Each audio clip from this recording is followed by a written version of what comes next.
Ажык Боктун чечмегенчи адам, жаратылыш, предмет, проблема, окуя жана кубулуш. Ал 36 бөлүктөн турат. Биринчи аты Гапар Маматкулович Мадаменов. Заты инсан, педагог, новатор, энелер мектеби, жаш мугалимдер мектеби, акыл эмгек маданияты методикаларынын автору. Келип чыгышы 1958 жылы 17 августта Баткен областынын Сүлүктүү шаарында жумушчунун үйүндө туулган. Атасы Мадаменов Маматкул, энеси Курсанай апа. Белгиси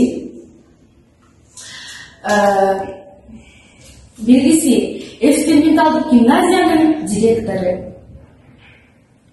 Жазуучулар союзунун мүчөсү, Кыргыз Республикасынын эмгек сиңирген мугалими. Улуттук илимдер академиясынын тарых институтунун илим изилдөөчүсү.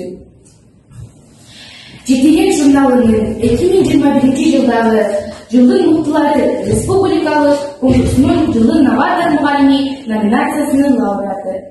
Энелер мектебинин негиздөөчүсү. Касиети ар бир сөзүндө өзгөчө күчү жана таасири бар.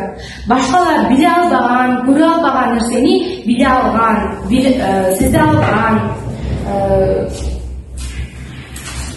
алган, өз заманында алдына ой жүгүртө алган адам.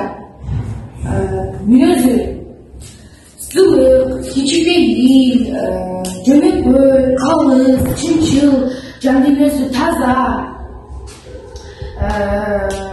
боорукер, кайрымдуу, мейман, адилеттүү жана башка адамдык асыл сапаттар.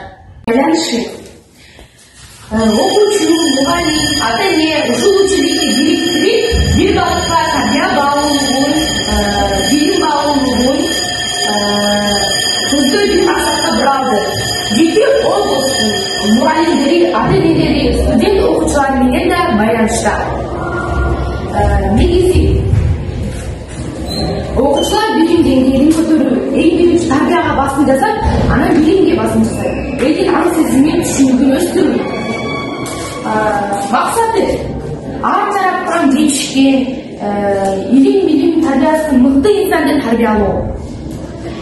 Билим баалуулугун, тарбия баалуулугун адамдарга жеткирүү. Кыргыз Республикасынын өнүгүү жана өсүү үчүн салым кошуу. 10-пайдасы